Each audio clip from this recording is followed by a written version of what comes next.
Next question लिखो। If, अच्छा एक चीज और, जितने लोग सेवा के हैं ना वो लोग इस क्वेश्चन में लिखो इंपॉर्टेंट, जो अभी भी कराया है थ्योरम का प्रूफ, और सीबीएसई डायरेक्टली लिख लो will not come in exam, पक्का नहीं आएगा, फिर भी जान के रखना जरूरी है, will not come in exam. अच्छा एक बार मेरे तरफ और देखो, एक बात जो पहले डिस्कस करने वाला था अब कर लेते हैं। अभी कुछ देर पहले बॉक्स एक्स वाला क्वेश्चन किया था, ये थ्योरम समझ लेने के बाद में बॉक्स एक्स वाला में तो एक स्टेटमेंट लिख सकते हैं डायरेक्टली, भाई जो बॉक्स फंक्शन है वो कैसा फंक्शन होता है, स्टेप फंक्शन होता है, हर इंटीग्रल पॉइंट पे वो एक सीढ़ी चढ़ जाता है, बोलो हाँ सर, तो हर इंटीग्रल पॉइंट पे वो टूटा हुआ होगा, बोलो हाँ सर, जब वो टूटा हुआ तो टेंजेंट कहां से बनेगा, बोलो हाँ सर, तो डिफरेंशिएबल नहीं हो सकता। तो हम एक ऐसा स्टेटमेंट दे सकते थे वहां पे कि box function is not continuous at integral point, hence it can not be differentiable at any integral point.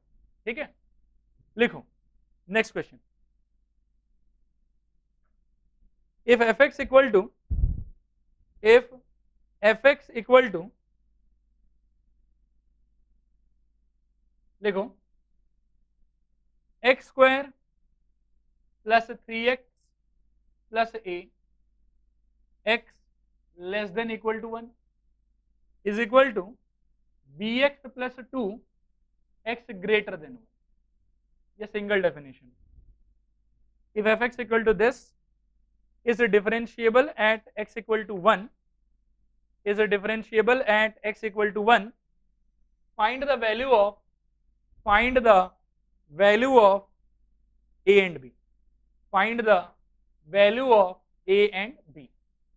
ठीक है, क्वेश्चन में 5 स्टार लगाओ, वेरी वेरी वेरी इंपॉर्टेंट।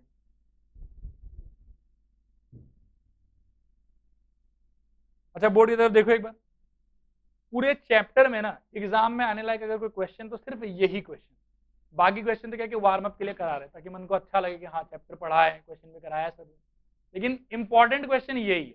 इसके आरएचडी के कैलकुलेशन में एक खतरनाक सा थॉट आएगा, जब आएगा तब देखेंगे, फिलहाल आप लोग स्टार्ट करो। ये बताओ इसमें डिफरेंशिएबिलिटी चेक करना है कि ऑलरेडी दिया हुआ है, दिया हुआ है, करना क्या है फिर हम लोग को ए एंड बी का वैल्यू फाइंड करना है। तब यदि डिफरेंशिएबिलिटी है तो क्या क्या होना चाहिए बताओ, तो एलएचडी एग्जिस्ट करना चाहिए, आरएचडी एग्जिस्ट करना चाहिए, और दोनों आपस में बराबर भी होना चाहिए। इस 3 तथ्य का यूज करेंगे हम लोग और क्वेश्चन सॉल्व हो जाएगा। प्लीज बोर्ड पर देखो, एलएचडी, मुझे पहले कहो पॉइंट क्या था, सब लोग प्लीज बोर्ड पर ध्यान दें, पॉइंट क्या था बताओ, एट एक्स इक्वल टू 1। हाँ कहानी स्टार्ट करो, limit x tends to 1 minus f of x minus f of 1 by x minus 1, बोलो हाँ सर, वेरी गुड। नीचे बताओ, limit h tends to 0 f of 1 minus h minus f of 1 by minus h, समझ में आ रहा है। धीरे धीरे आगे चलेंगे, h टेंड्स टू 0, इसमें सोचो ऊपर वाला कि नीचे वाला, ऊपर वाला क्यों, क्योंकि 1 से कम है, कहो क्या खुलेगा, 1 माइनस एच का whole square plus 3 times of 1 minus h plus a, ये एक कर्ली ब्रैकेट में बंद कर लेते हैं, माइनस कहिए कौन सा, ऊपर की नीचे, फिर से ऊपर, आपको लगता है कि 4 प्लस ए आएगा, बाकी लोग टाइम ले लो, रखो 1 रखो, तो 1 प्लस 3 प्लस ए 4 प्लस ए, समझ में आया। नीचे बताओ क्या होगा, माइनस एच, ऊपर फोड़ो बताओ क्या होगा, limit h tends to 0, start करो, 1 plus h square minus 2h plus 3 minus 3h, और बताओ plus a minus 4 minus a by minus h। क्या पूरा क्लियर हुआ, किससे क्या कटेगा, 1 3 4, फिर a और कुछ नहीं, सिंप्लीफाइड वर्जन बताओ इसका, लिमिट h टेंड्स टू 0, बोलो बोलो बोलो, एच स्क्वायर माइनस 5h। क्या सभी लोग इससे सहमत हैं, कोई दुख दिक्कत, ठीक है। ये वाला h कॉमन लेके कट जाएगा और माइनस न्यूमरेटर को खिला दोगे तो क्या हो जाएगा, 5 माइनस एच, बोलो हाँ सर, समझ में आया। एक h लेके काटा और माइनस से ऊपर मल्टीप्लाई किया तो उल्टा हो गया, ठीक है। अब h रख दीजिए, क्या आएगा बताइए, 5, खत्म, ठीक था ये वाला। आरएचडी पे आ जाओ, इसमें दुनिया बर्बाद हो जाती, कहो तो क्या होगा,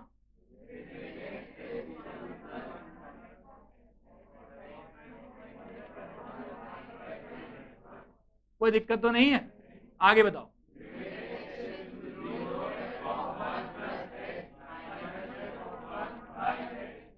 वेरी गुड, आगे बताओ।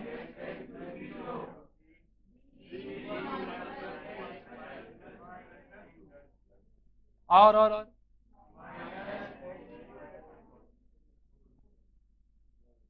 देखो 1 पे तो ऊपर वाला यूज करेंगे। तो यहां तक खुश हो आप लोग? कोई दुख दिक्कत नहीं हो रहा? आइए धीरे धीरे कदम को आगे ले चलो। Limit h tends to 0 b plus b h plus, very good very good. Limit h tends to 0 b minus 2 minus a plus b h by h. यहां पहुंच गया। और क्या कर सकते हैं? अभी कुछ नहीं होगा। और बताओ। मतलब ऐसा है कि कुछ वैसा खास कर नहीं पाओगे। हार थक के हमको h इक्वल टू 0 डालना ही पड़ेगा, और h इक्वल टू 0 डालते ही प्रलय आ जाएगा। समझ रहे हो क्या हो जाएगा? प्रलय आएगा। क्या आएगा बताओ? प्रलय आएगा, मतलब ये अनडिफाइंड हो जाएगा। अभी ऐसा है कि क्या करें फिर यहाँ? लेकिन सवाल में तो क्लियर कट बोला है, नहीं 1 पे तो डिफरेंशिएबल है ही। बात समझ रहे मैं क्या बोल रहा हूँ? 1 पे डिफरेंशिएबल है ही। क्लियर हुआ आप लोग? थोड़ा हो रहा है कि पूरा हो रहा है? अब देखो यहाँ बचने के लिए ना एक तरीका है। तरीका ये है, ऊपर आप देखो कितना हिस्सा है। वैसे तो हिस्सा बहुत है, बट हाँ 4 हिस्सा है, लेकिन मैं एक तरीका बता रहा हूँ सोचने का। मेरे नजर में ना 2 ही हिस्सा, एक हिस्सा वो जिसके पास h है, और एक हिस्सा वो जिसके पास h नहीं है। हमको दिक्कत किससे है? h वाले से कि बिना h वाले से? h वाले लोग हाथ उठाओ, बिना h वाले लोग हाथ उठाओ। सब लोग कहीं ना कहीं हाथ उठाओ, हाथ उठाना जरूरी है। फिर पूछता हूं, देखो h से दिक्कत है कि बिना h में से दिक्कत है? बिना h का दिक्कत है, h वाला में दिक्कत नहीं है। क्यों नहीं है दिक्कत सोचो? जब बंदर बांट करेंगे तो h में तो h कट जाएगा, सुंदर आंसर आ जाएगा। दिक्कत वहीं होगा जहां h नहीं है। बात आया समझ? अब एक सिचुएशन सोच, यदि अपन ऐसा मान ले, जो h वाला सिचुएशन नहीं है, जहां पे h नहीं है, मान ले कि वो वैल्यू 0 है। ट्राई टू इमेजिन मैं क्या बोल रहा हूं। मैं बोल रहा हूं कि इसको अगर मैं 0 मान लूं, पहले ही मान बिना h रखे हुए, तो हमको कोई दिक्कत आएगी कि दिक्कत नहीं आएगी? दिक्कत नहीं आएगी, क्योंकि h इक्वल टू 0 हम अंत में रखते हैं, सारा नौटंकी होने के बाद रखते हैं। और यहाँ पे सिंस हम चाहते हैं कि RHD एग्जिस्ट करे, तो इसको एग्जिस्ट कराने का एक ही तरीका है। तरीका ये है कि h रखने के पहले ही इसको 0 इमेजिन कर लो। अब आप बोलोगे सर h क्यों नहीं रखेंगे आप? अरे बेटा सुनो और सोचो, h 0 को टेंड कर रहा है। हम जो 0 रखते हैं वो लिमिट कैलकुलेट करने का तरीका होता है, बट h इन रियलिटी 0 तो है नहीं। तो अगर मैं इसको पहले ही 0 मान लूं, सिचुएशन क्या होगा? 0 डिवाइडेड बाय नंबर। क्या होगा सिचुएशन बोलो? 0 डिवाइडेड बाय नंबर। तो भाई उसका आंसर क्या होगा? 0। क्या ये बात पल्ले पड़ा? बस इस पॉइंट के वजह से ये क्वेश्चन एग्जाम में आता है। ठीक है, अब देखो इसमें क्या करेंगे। हम लोग बोलेंगे कि this is equal to limit h tends to 0 b h by h, इस पार्ट को। और यहां मान लेंगे कि for RHD to exist we take b minus 2 minus a equal to 0। In fact ये इक्वेशन 1b हो। पल्ले पड़ा? थोड़ा की पूरा? अब h से h कैंसिल कर दो, क्या आएगा बताओ? अब सुनो, LHD आ गया, RHD आ गया, बराबर भी होना चाहिए। b इक्वल टू क्या हो जाएगा? और इसी बात का यूज इक्वेशन 1 में करें, तो a equal to minus, a equal to 3 के माइनस 3 माइनस 3। समझ में आया? थोड़ा आया कि पूरा आया? क्वेश्चन बिल्कुल क्लियर है आप लोग को? छापिए।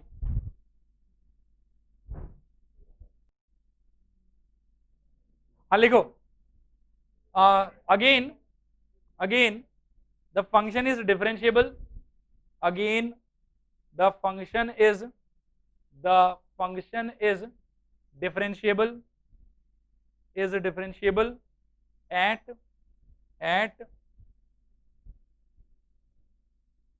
x equal to कौन सा पॉइंट है? 1, at x equal to 1. hence LHD equal to RHD, therefore b is equal to कितना 5, putting it in 1 we get a equal to कितना आ रहा है 3। Very good. एक क्वेश्चन घर के लिए लिखो, एकदम सेम पैटर्न पे एक और सवाल लिखो। If fx equal to x square x less than equal to 2 and is equal to ax plus b at x greater than 2, single definition, ax plus b at x greater than 2 is differentiable at x equal to 2, is differentiable at x equal to 2, then find a and b, then find a and b। 4 और -4 निकलेगा शायद, हाँ a 4 आएगा b -4 आएगा, solve करके आना है इसको। चलो आज के लिए इतना ही। टॉपिक है डिफरेंशिएशन। क्या टॉपिक है नेक्स्ट? डिफरेंशिएशन। इससे रिलेटेड पहले बहुत सारा कहानी है, मन में अजीब अजीब टाइप का सवाल आता है। अगर डायरेक्टली क्वेश्चन स्टार्ट कर लें तो जो कहानी मैं बताने जा रहा हूँ उससे मन का सवाल सारा दूर हो जाएगा आप लोग का। बस ध्यान से सुनो 2 मिनट, ठीक है। सबसे पहले एक बात बताओ, y या फिर fx, ये दोनों सिंबल किसके लिए यूज होता है? y या fx किसके लिए यूज होता है? फंक्शन के लिए यूज होता है, इसमें कोई डाउट नहीं है। ये दोनों सिंबल रिप्रेजेंट करता है फंक्शन, बिल्कुल सही बात, ठीक है। फिर मैंने आप लोगों को सिखाया f डैश a निकालना। क्या निकालना बताओ? f डैश a निकालना। इसके लिए एक सिंबल और था dy dx at x equal to a। ये क्या है बताओ?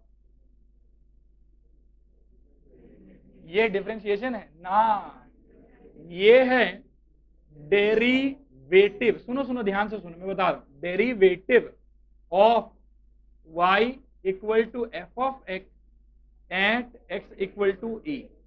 समझना ध्यान, क्या ये बताओ? Derivative of y equal to f of x at x equal to a। Brahma ji ने बोला इसको निकालने का तरीका limit x tends to a f of x minus f of a upon x minus. आप यहां से फर्दर एलएचडी में चले जाओ, यहां से फर्दर आरएचडी में चले जाओ, फर्क नहीं पड़ेगा। मतलब ये चीज है, ये वैल्यू कहलाता है derivative of y equal to f x at x equal to a. इसको इस एक्सप्रेशन से भी डिनोट कर सकते हो, ये वाला सिंबल भी यूज कर सकते हो। इसको निकालने का तरीका है ये वाला। क्या यहां तक बात समझ में आया आप लोग? थोड़ा आया कि पूरा है? अब दूसरा बात, कभी कभी हमारे जीवन में हमको dy dx का भी दरकार पड़ता है, सिर्फ dy dx, इसमें कोई स्पेसिफिक पॉइंट हम नहीं रखते। क्या ये बात समझ में आया? इसके लिए सिंबल यूज होगा एफ डैश ऑफ एक्स। सोच के देखो, यहाँ x के जगह पे a यूज कर लिया, इसीलिए x की जगह पे क्या बिठा दिया? a बिठा दिया। यहाँ x की जगह पे कोई स्पेसिफिक नंबर नहीं है तो x की जगह पे x ही रहेगा। ये चीज कहलाता है डिराइवेटिव, बस और कुछ नहीं। Derivative of y with respect to x। In fact ये भी है derivative of y equal to f x with respect to x at x equal to e। देखो ये बात समझ में आया? थोड़ा है कि पूरा है? ये चीज क्या कहलाता है? पढ़ो तो। Derivative of y equal to f x with respect to x at x equal to e।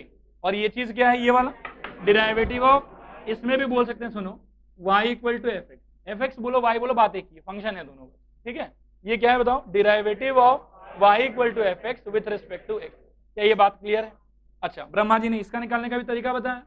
Brahma ji ने कहा सुनो, limit h tends to 0 f of x plus h minus f x by h. आप ये कर लेंगे, आपको इसका आंसर मिल जाएगा। क्लियर है? ये वाले मेथड से आप इसको बिल्कुल निकाल सकते हैं, ठीक? बात आ रहा है समझ? लेकिन अगर इसको निकालने के लिए आप ये मेथड यूज करेंगे तो वो कहलाएगा, ये क्लास 11 में पढ़ा हुआ है आप लोग का, एब इनिशियो मेथड। कौन सा मेथड बताओ? एब इनिशियो मेथड और derivative by first principle, derivative by first principle. क्या ये बात समझ में आया? थोड़ा आया कि पूरा आया? पक्का आ गया? क्लास 11 में हर जगह इस लिमिट के मदद से हम डिराइवेटिव निकालते थे। बात आ रहा है समझ? क्लास 12 में भी हमको डिराइवेटिव ही निकालना, लेकिन बिना इसके। इसके हेल्प से नहीं, कोई और तरीके। मैं चीजों को फिर से थोड़ा सा दोहराता हूं आप लोग के लिए, अच्छे से रिकैप कर लो। ये किसका सिंबल है कहो? फंक्शन का। ये किसका सिंबल है कहो?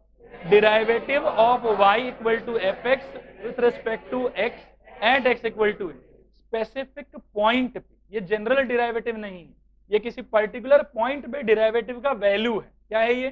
किसी पर्टिकुलर पॉइंट पे डिराइवेटिव का वैल्यू। दोहराओ मेरे लिए, क्या है वो? किसी पर्टिकुलर पॉइंट पे डिराइवेटिव का वैल्यू। इसको निकालने का तरीका ब्रह्मा जी ने क्या कहा? ये वाला लिमिट। क्लियर है? ये डेफिनेशन है इसका कि इस लिमिट का जो वैल्यू आएगा वही कहलाएगा ये वाला चीज। इसका नाम होगा derivative of y equal to f x with respect to x at x equal to a। उसके बाद में थर्ड चीज जो हम समझेंगे वो है ये dy dx या f डैश। इसका अंडरस्टैंडिंग क्या है? डेरिवेटिव ऑफ, पढ़ो जोर से, y equal to f x with respect to x। इसमें कोई पॉइंट का स्पेसिफिकेशन नहीं है कि a पे कि b पे कि कहां पे, ये बस x पे है। क्या ये बात समझ में आया? ब्रह्मा जी ने इसके लिए क्या मेथड दिया? ये वाला। और ब्रह्मा जी ने इसके लिए क्या मेथड दिया? ये वाला। बात आ रहा समझ? ये मेथड हम कौन से क्लास में पढ़े? क्लास 11 में। इस मेथड से अगर इसको निकालेंगे तो क्या कहलाएगा वो? एब इनिशियो मेथड या फर्स्ट प्रिंसिपल। क्या ये बात समझ में आ रहा? अब एक सवाल उठता है, डिफरेंशिएशन क्या चीज है? कहीं डिफरेंशिएशन तो आया ही नहीं, कहीं डिराइवेटिव आ रहा है, कहीं फंक्शन आ रहा है, कहीं डिराइवेटिव एट अ पॉइंट आ रहा है। Now what is differentiation? Differentiation is the process of finding derivative.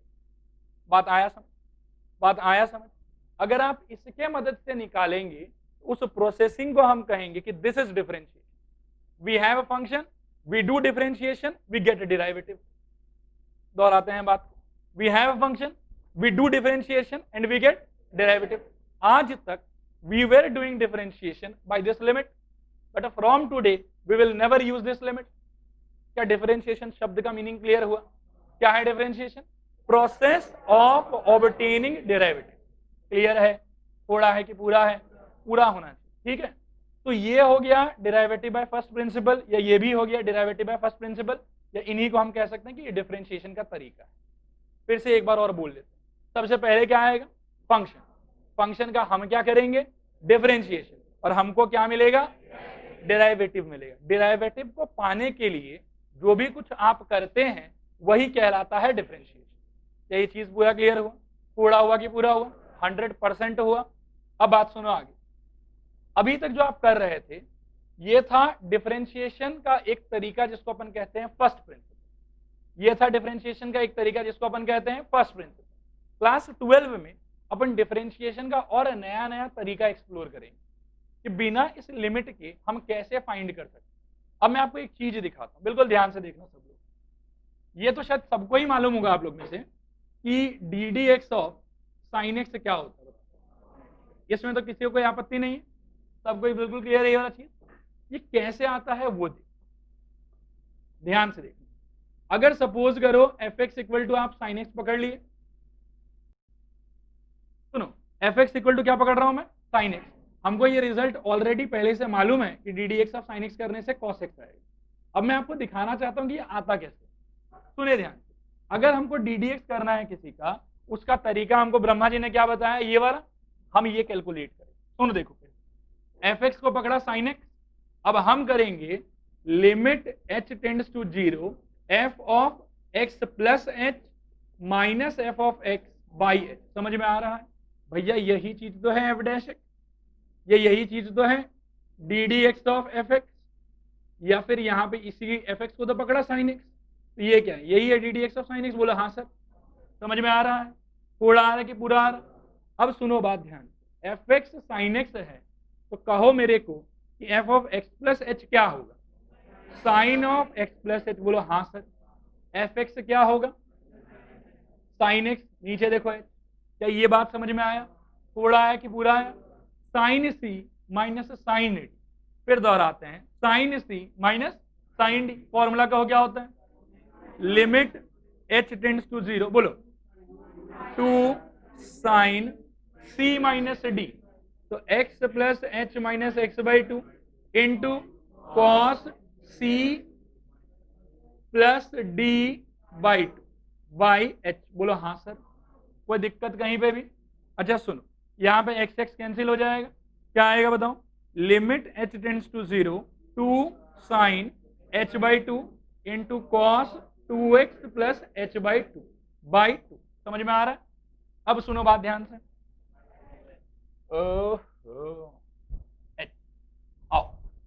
Limit h tends to 0 2 times of sine h/2 cos 2x plus h/2, और इस h मैं सोच रहा हूं कि h/2 इंटू 2 लिख देता हूं, यही तो करते हैं हम लोग 1 बनाने के लिए। अब सुनो बात फिर ध्यान से, ये वाला हिस्सा क्या हो जाएगा बताओ? वेरी गुड 1, ये 2 से 2 कट जाएगा, बोलो हाँ सर, ये h रख दो, क्या होगा बताओ? cos 2x/2, 2 कटा क्या है? Now this is the thing, in reality क्या होता है कि ये ब्रह्मा जी ने नहीं भेजा था, ये वाला ये मैन मेड है। मैन मेड कैसे? इसके हेल्प से।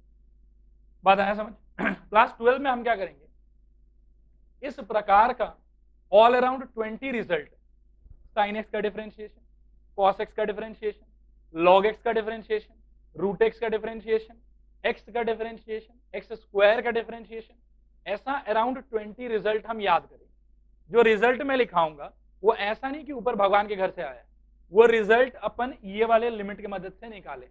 लेकिन since in class 12 we don't want to use this limit, क्योंकि ये क्या होता है, टाइम टेकिंग है, बहुत लेंदी प्रोसेस है, हम उन रिजल्ट को सीधा रट लेंगे। ठीक है, इसका रिजल्ट तो ये होगा 20 रिजल्ट और थोड़ा सा बेसिक एल्जेब्रा कि कैसे क्या वर्क करता है क्या नहीं वर्क करता है वो सीखेंगे। 20 सीखेंगे रिजल्ट, फिर सीखेंगे एल्जेब्रा। ये दोनों सीख लेने के बाद ब्रह्मांड का कोई कितना भी परपंची क्वेश्चन आपको दे दे, आप हर फंक्शन का डिफरेंशिएशन कर पाएंगे। क्या क्या सीखना है बताओ? 20 रिजल्ट और बेसिक एल्जेब्रा। एल्जेब्रा में भी 6 अंडरस्टैंडिंग, 7 अंडरस्टैंडिंग, तो 20 result plus 7 understanding will be able, मतलब will be sufficient to do any differentiation. समझ में आया? पहले तो डिफरेंशिएशन वर्ड क्लियर है कि नहीं है? What is differentiation? Process of finding derivative. Differentiation करके अंत में डिराइवेटिव ही मिलता है। बात आ रहा है समझ? ये चीज क्लियर हुआ आपको कि 11 में कैसे वर्क होता था? ये रिजल्ट हम लोग एक एक करके याद करें। अच्छा, इसके बाद में ये तो हो गया एकदम एक्चुअल ओरिजिनल अंडरस्टैंडिंग। एक लेकिन एनालॉजी है, मतलब इसको ना कोई चीज से कंपेयर किया जाता है उसको भी समझो, ध्यान से सुनना और इसको भी समझना। देखो, सपोज करो मैं स्क्वायर ऐसा लेता हूं, ठीक है, इसमें सपोज करो मैं एक बार 2 घुसाता हूं, क्या निकलेगा? 3 4। इसका ये जो स्क्वायर ऑपरेटर है इसका वर्क करने का तरीका फिक्स है। बोला हाँ सर, आप कुछ भी घुसा दो वो खुद से मल्टीप्लाई होकर बाहर निकल जाता है। आइए इस ऑपरेटर के विषय में बात करें, साइन ऑपरेटर। फंक्शन को ऑपरेटर की तरह सोचो, function, this word is synonymous with operator. आप थोड़ा अपने आसपास नजर घुमा के भी देख सकते हैं, लाइट, पंखा, सोचना ध्यान से। सेम बिजली हम उसको देते हैं तो रोशनी मिलता है, और वही बिजली हम इसको देते हैं तो हवा मिलता है। कभी ऐसा हुआ कि लाइट जलाने के लिए पंखा चला दिया, पंखा चलाए रोशनी बिखर गया एकदम, लाइट जलाए ठंड लगने लग गया? नहीं, ऐसा नहीं होता। उसका काम है लाइट देना तो वो लाइट देगा, इसका काम है हवा देना, ये हवा देगा। दोनों इलेक्ट्रॉनिक ऑपरेटर है। इलेक्ट्रिसिटी इनपुट, लाइट आउटपुट, यहां से हवा आउटपुट। वैसे ही फंक्शन जो है वो एक ऑपरेटर की तरह भी अपन सोच सकते हैं। पहले एक बार फंक्शन पे नहीं जाते हैं, पहले इन सब पे आओ। यहां देखो, ये कौन सा फंक्शन है बताओ? स्क्वायर फंक्शन है, तो इसका 4 हुआ, 9 हुआ, 16 हुआ। और ये आप इसीलिए बता पा रहे हैं क्योंकि उसका वर्किंग का तरीका फिक्स है। आज मान लो कि मैं 5 घुसाऊं तो क्या आएगा बताओ? 25। बिल्कुल क्लियर है ये चीज आप लोग? साइन में सोचो, मैं अगर 30 डिग्री घुसाऊं तो क्या आएगा? हाँ, 45 घुसाने पे 1/√। ये समझ में आ रहा है आप लोग? वहीं पे आप अगर 10 में 30 डिग्री घुसा दे तो क्या आएगा? 45। कोई दिक्कत तो नहीं हो रहा? क्लियर है यहां तक सब बात? अब कहानी को थोड़ा ध्यान से सुनो। मतलब ऑपरेटर में एक जाता है इनपुट और बाहर निकलता है आउटपुट। अलग अलग ऑपरेटर का अलग अलग चॉइस, अलग अलग ऑपरेटर का अलग अलग चॉइस है। अगर उस लाइट को पानी में घुसा दोगे, बोले तुम पानी यूज करो हमको लाइट देगा, वो उसको इलेक्ट्रिसिटी ही चाहिए तभी वो लाइट दे पाएगा। पंखा को दूध पिलाओ, बोले तुम दूध पी के हमको दे दो, थोड़ा शक्ति ले लो दूध से, मिल्क शक्ति, उससे हमको दो इलेक्ट्रिसिटी, नहीं दे पाएगा वो। वैसे ही हर एक का एक अंडरस्टैंडिंग होता है। ट्रिग्नोमेट्री में आप कभी नंबर नहीं डाल सकते, हमेशा क्या डालेंगे? एंगल डालेंगे। बात आ रहा है समझ? अब यहाँ पे हाथी घोड़ा नहीं घुसा सकते हैं आप। घर पे मिक्सर ग्राइंडर होगा, उसमें पत्थर पीसते हैं क्या कभी? सोचो, पीसना ही है, पत्थर डाल दो, नहीं कर सकते हैं वैसा। वैसे ही सुनो, ये जो dy dx हम लिख रहे थे, ये जनरली रिप्रेजेंट क्या करता है बताओ? Derivative of y with respect to x। Very good. यहां पे एक ऑपरेटर है, ऑपरेटर का नाम है ddx। ऑपरेटर का नाम क्या बताओ? ddx। और इस ऑपरेटर को हम कहते हैं डिफरेंशियल ऑपरेटर। कौन सा ऑपरेटर बताओ? Differential operator. ये ऑपरेटर करता क्या है? कुछ नहीं करता, ये बेकार आदमी। ये फंक्शन लेता है इनपुट। क्या लेता है? इनपुट। और उसको वो जो लिमिट मैंने लिखाया था ना, स्टैंडर्ड लिमिट, उसके अकॉर्डिंग सॉर्ट आउट करके एक फंक्शन देता है आउटपुट। बात आ रहा है समझ? फंक्शन लेता है इनपुट और एक फंक्शन देता है आउटपुट। इन जनरल 99% केसेस में ये जो लेगा और जो ये देगा वो अलग अलग होगा। ब्रह्मांड में एक आध केस ऐसा है जिसमें जो लेता है वही दे देता है। ठीक, ई पावर है। अरे जो बताया रिसर्च किया हुआ चीज है, टेंशन मत लो, समझ में आ रहा है पूरा। फंक्शन लेगा इनपुट और फंक्शन देगा आउटपुट। जनरली हमेशा डिफरेंट देगा, एक आध केस में सेम देता है। अब इसके बाद क्या है कि ये जो डिफरेंशियल ऑपरेटर है, हम अब कभी भी लिमिट विमिट का बात नहीं करेंगे। लिमिट से ये चीज कैसे कनेक्टेड है वो मैंने आपको एक्सप्लेन कर दिया, ठीक है। लेकिन अब से हम लोग बात करेंगे ऑपरेटर के नजर से, ठीक है। अब जैसे इसका वर्किंग का तरीका है कि मल्टीप्लाई करो, इसका वर्किंग का तरीका है कि लिमिट को फॉलो करो। लिमिट को फॉलो करके आप जहां पहुंचोगे वही आंसर होगा। लेकिन क्या है कि हम लिमिट विमिट करके नहीं देखेंगे, हम तो 20 रिजल्ट और 7 अंडरस्टैंडिंग पे फोकस करेंगे। बात आ रहा है समझ? 20 रिजल्ट कहां से आया? लिमिट से आया। और 7 अंडरस्टैंडिंग कहां से आया? मैं सिखाया, ठीक, वो मैं सिखाऊंगा। समझ में आ रहा है आप लोग को? अब ये जो फंक्शन है, जैसा कि आपने देखा कि वो आपको दूध से बिजली नहीं प्रोड्यूस करके दे सकता, उसको दूध पिलाएंगे लाइट नहीं देगा, इसको पानी देंगे हवा नहीं मिलेगा, ठीक है ना। वैसे ही फंक्शन में हम सोचेंगे क्या क्या टाइप का फंक्शन घुस सकता है, ठीक है। टोटल टाइप ऑफ फंक्शन जो आप लोग अभी तक पढ़ चुके हो वो क्या क्या है बताओ तुम? सुनो मैं ही बता देता हूं, पूछना पाप है, मैं भूल गया था। सबसे पहले x के पावर में कौन नंबर, x के पावर में कौन नंबर, इसको हम कहेंगे एलजेब्रा। क्या कहेंगे बताओ? याद रखना इसका फॉर्मेट है वेरिएबल पावर कांस्टेंट। क्या फॉर्मेट है बताओ? ये फर्स्ट टाइप का फंक्शन है जो हम डाल सकते हैं। अब इस कैटेगरी में बहुत कुछ आता है, x root x square 1/x 1/√x, सब कुछ इसी कैटेगरी में आएगा। मतलब वेरिएबल, उसके पावर में कोई भी number, every time it will be thought as algebraic function. कौन सा फंक्शन बताओ? क्या ये बात समझ में आया आप लोग को? सेकंड है इसी का सौतेला भाई a power x, constant power variable. देखो दोनों में बहुत अंतर है, बात समझ रहे हो? एक के बेस में है वेरिएबल और पावर में है कांस्टेंट, दूसरे के बेस में है कांस्टेंट और पावर में है वेरिएबल। ये कहलाता है एक्सपोनेंशियल फंक्शन। कौन सा फंक्शन? Exponential function. नेक्स्ट अपन सोच सकते हैं हमारा दोस्त ट्रिग्नोमेट्री। कौन सा फंक्शन बताओ? ट्रिग्नोमेट्री। नेक्स्ट अपन जान पहचान लॉग, और नेक्स्ट अपन जान पहचान आईटीएफ। बस इनवर्स ट्रिग्नोमेट्रिक फंक्शन। इनके अलावा और कोनो इनपुट हम लोग नहीं देंगे। जहां तक बात रहा मॉड का, ये बॉक्स का, ये कोई भी उस टाइप का दूसरा फंक्शन का जो यहां नहीं लिखा हुआ है, उनको कलेक्टिवली अपन बोलते हैं पीस वाइज फंक्शन। कौन सा फंक्शन बताओ? पीस का स्पेलिंग क्या होगा? PIEC। हाँ, PIEC, piece wise function. Actually इसको पीस वाइज क्यों बोला जाता है? इनका जगह जगह पे डेफिनेशन चेंज होते रहते हैं। अभी साइन एक्स तो साइन एक्स ही रहेगा, लेकिन बॉक्स एक्स को अगर मैं 1 से लेके 2 के बीच में इमेजिन करूं, 2 पे ओपन इंटरवल तो वो 1 है, 2 से 3 पे देखूं तो वो 2 है, तो नौटंकी है, उसको नहीं करें, उसका डिफरेंशिएशन कभी डायरेक्टली नहीं होगा। Any piece wise function can never be differentiated और integrated directly because they keep on changing their definition from part to part, but they are always constant type ही होता है ये लोग। हाँ भाई ठीक है, ये डेफिनेशन है इसका, इसीलिए इनका डिफरेंशिएशन होता है। फंक्शन का टाइप समझ में आया आपको? थोड़ा आया कि पूरा है? नाम सब पढ़िए जोर जोर से। एलजेब्रा। रुको रुको रुको रुको, एलजेब्रा का मतलब क्या? Variable power constant x power n। दूसरा मतलब ट्रिग्नोमेट्री, ट्रिग्नोमेट्री में कौन कौन होगा? लास्ट में उलझ गए थोड़ा। टोटल 6 फंक्शन होगा यहाँ पे। लॉग एक ही है, लॉग एक्स। आईटीएफ 6 इसमें भी है। समझ में आया कि नहीं आया? थोड़ा आया कि बुरा आया? देखो शुरू से लेके ना एंड तक मैं हर पार्ट को वापस एक बार और रिपीट कर देता हूँ आप लोगों को, याद करने का ट्राई करना। जहां जो ना समझ में आए हाथों हाथ रोक के पूछो। सबसे पहले y या fx किसका सिंबल था? फंक्शन का। Very good.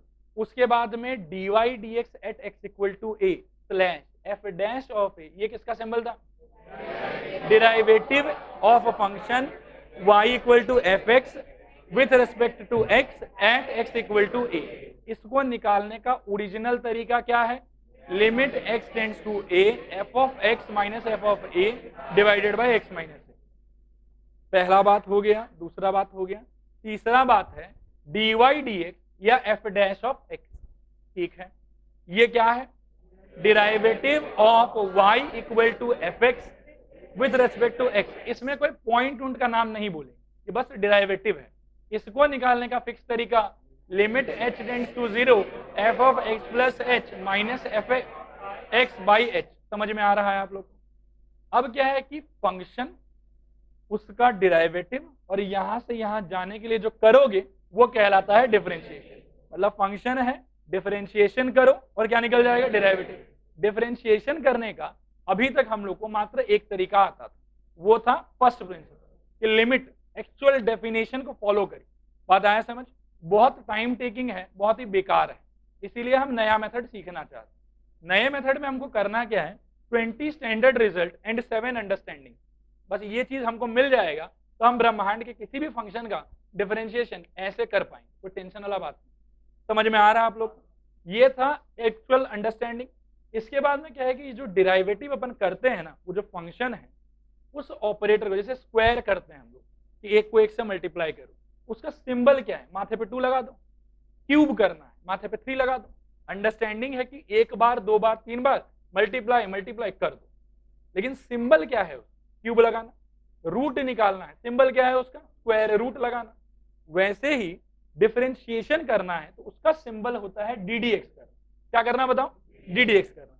इसको हम लोग एक ऑपरेटर की तरह सोच सकते हैं जिसको हम अपने तरफ से एक फंक्शन प्रदान करेंगे और वो हमको आंसर में भी एक फंक्शन ही देगा। 99% केसेस में जो दिया है और जो मिलेगा वो अलग अलग होगा, एक आध केस में सिमिलर हो सकता है। कोई खास बात समझ में आ रहा है? फिर हम चर्चा कर रहे हैं कि हम इसको दे क्या क्या सकते हैं। हम इसको दे सकते हैं एलजेब्रा, हम इसको दे सकते हैं एक्सपोनेंशियल, हम इसको दे सकते हैं ट्रिग्नोमेट्री, हम इसको दे सकते हैं लॉग और हम इसको दे सकते हैं आईटीएफ। क्या यहाँ तक सब बात समझ में आया? थोड़ा आया कि पूरा आया? कोई डाउट कहीं पे भी? इनका चेहरा कैसा होगा वो भी आपको समझ में आया? 100% समझ में आया? Very good. इसके बाद में एक अंडरस्टैंडिंग और सुनो। जैसे क्या होता है कि जब मैं ddx लिखता हूं, क्या लिखता हूं? अब सपोज करो मैं ddx ऑफ z लिखा, इसको अपन क्या सोचेंगे? हाँ, derivative of z with respect to x। Derivative of z with respect to x। अच्छा, एक खास बात और, जब अपन dy dx करते हैं उस समय में मेरा फंक्शन कैसा होता है? y is equal to f x type होता है। ये फंक्शन है, इसका ये डिराइवेटिव है। बोलो हाँ सर, ये तो बताया आपको। एक जनरल बात नहीं जानने से भी चलता, बट फिर भी सुन लो। यहाँ पे डिपेंडेंट वेरिएबल कौन है और इंडिपेंडेंट वेरिएबल कौन है? y डिपेंडेंट है कि इंडिपेंडेंट है? डिपेंडेंट है। और x क्या है? एक बहुत बढ़िया थॉट, डिफरेंशिएशन या डेरिवेटिव हमेशा डिपेंडेंट वेरिएबल का होता है with respect to independent variable होता है। मतलब कहीं पे dz dx किया, मतलब यहाँ पे इंडिपेंडेंट है x और डिपेंडेंट है z। मतलब इसका जो फंक्शन रहा होगा वो z equal to some f of x type रहा होगा। बोलो हाँ सर, क्लियर है? कहीं पे मान लो कि नौटंकी करके dp dq लिख दो, क्या अंडरस्टैंडिंग है इसका? p डिपेंडेंट है, q इंडिपेंडेंट है। इसको पढ़ेंगे कैसे? Derivative of p with respect to q, और इसका फंक्शन कैसा रहा होगा? p is equal to f of q। क्या ये बात समझ में आया? क्या ये बात समझ में आया? थोड़ा है कि पूरा है? पक्का आ गया? आखिरी कथा कह दो, dt ds क्या अंडरस्टैंडिंग?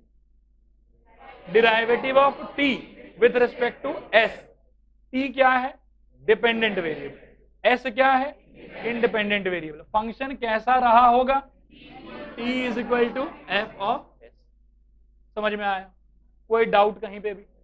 डी डी समथिंग का मतलब है डिफरेंशिएशन करना। डी डी समथिंग का मतलब है, माथे पे 2 लिखने का मतलब है स्क्वायर करना। माथा पे 3 लिख देंगे तो क्या हो जाएगा?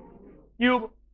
माथा पे या माथा पे नहीं, साइड में साइन लिख दोगे तो मतलब क्या हो जाएगा? साइन निकालो उसका, बात है ना समझ? वैसे ही किसी के आगे अगर आप डी डी लिख दिए मतलब डिफरेंशिएशन करना है। डी डी के साथ में डिनोमिनेटर में एक्स लिखे मतलब एक्स के रेस्पेक्ट में करना है। एक्स के जगह पे कुछ और लिखे, सपोज करो टी लिखे, मतलब क्या? टी के रेस्पेक्ट में करना है। मान लो कि मिटा के जेड लिखे मतलब जेड के रेस्पेक्ट में करना है। और जो आप लिखेंगे मात्र उसी को वेरिएबल कंसीडर करेंगे। सपोज करो मैं एक बात बताता हूँ, कहीं पे मैंने लिखा डी डी टी और यहाँ पे लिखा हुआ है a b c t plus d e f t square, सब तो लेटर ही है। वेरिएबल कौन और कांस्टेंट कौन? भैया जो नीचे है वो है वेरिएबल, बाकी सब है कांस्टेंट। बात आया समझ? हमेशा डिफरेंशिएशन वेरिएबल के रेस्पेक्ट में होगा, इंडिपेंडेंट वेरिएबल के रेस्पेक्ट में होगा। एंड आपके सिलेबस में सिर्फ और सिर्फ 1 वेरिएबल ही है, कभी 2 वेरिएबल आ ही नहीं सकते। 2 वेरिएबल आने से पार्शियल डिफरेंशिएशन हो तो वो अलग बात, हायर ऑर्डर मैथमेटिक्स हो, छोड़ दो, उसका काम नहीं। आपके लिए नीचे जो है इसके अंदर सिर्फ वही वेरिएबल हो, बाकी सब का सब आप क्या मान के चलोगे? कांस्टेंट। क्या ये सब बात समझ में आया? कोई डाउट कहीं पे भी? कुछ कुछ काम का बात है वो सब लिखा देते हैं, फिर आगे चलते हैं धीरे धीरे। लिखो, सबसे पहले लिखो हेडिंग क्या है आप लोग का? डिफरेंशिएशन। लिखो y slash F x, y slash F x represents function. एकदम तेजी से लिखना, y slash F x represent function. y slash F x, ये दोनों सिंबल है फंक्शन के लिए।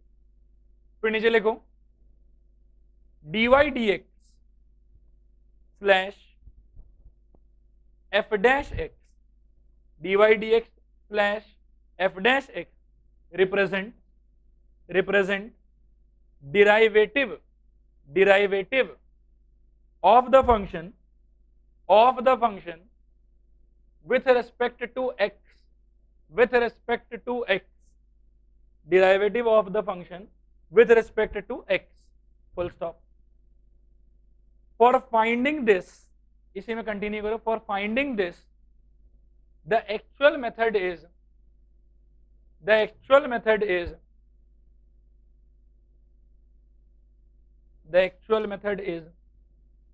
find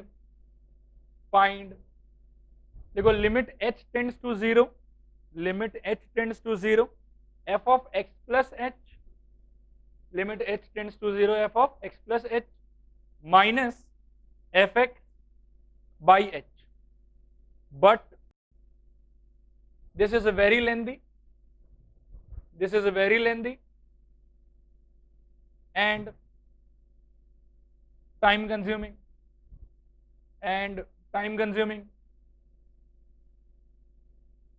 full stop. This method is called derivative by first principle slash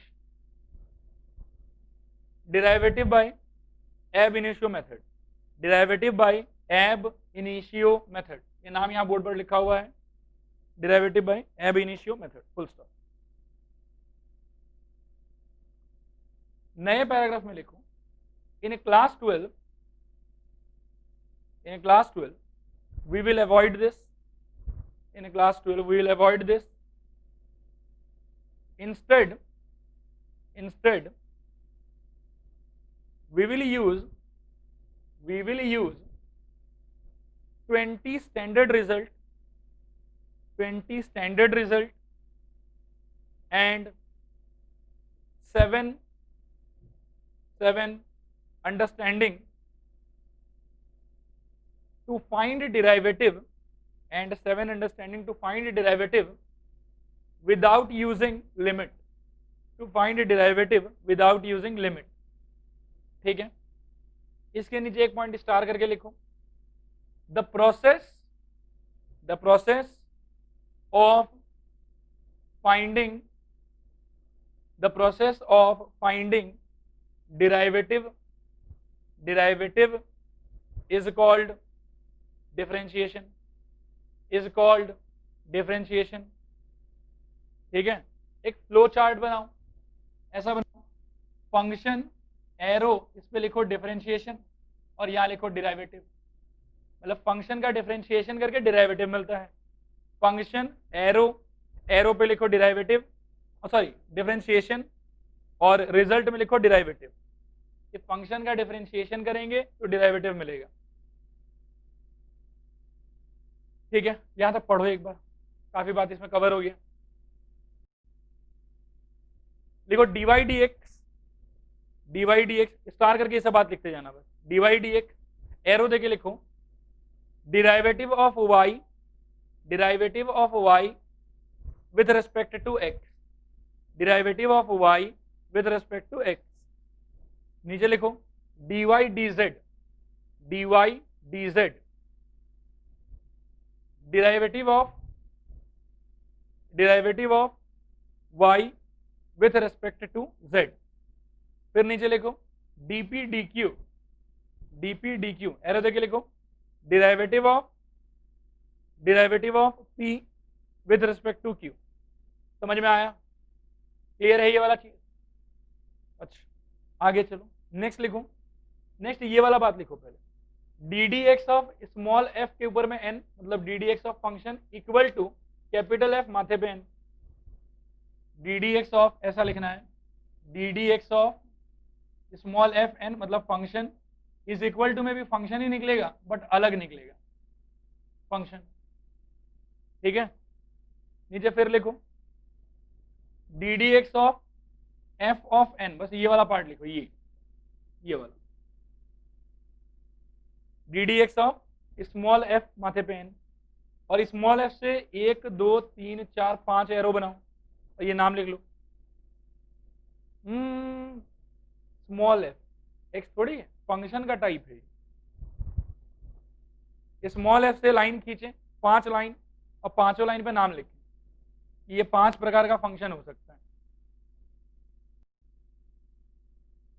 star करके ये बात भी लिखो, d d x is the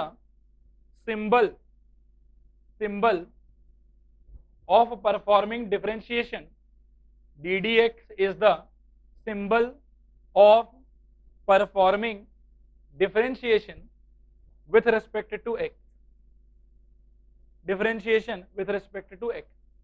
मेरी तरफ देखो, डी डी एक्स अगर किसी फंक्शन के बाहर हम लगाएंगे, उसका अंडरस्टैंडिंग होगा कि हम उस फंक्शन का डिफरेंशिएशन एक्स के रेस्पेक्ट में करना चाहते हैं। कहीं पे डी डी टी लगाएंगे मतलब क्या होगा, हम उसका डिफरेंशिएशन टी के रेस्पेक्ट में करना चाहते हैं। कहीं पे डी डी जेड लगाएंगे मतलब क्या होगा, हम उसका डिफरेंशिएशन जेड के रेस्पेक्ट में करना चाहते हैं। क्या ये बात क्लियर हुआ? थोड़ा हुआ कि पूरा हुआ? पक्का हो गया ना? अच्छा सुनो,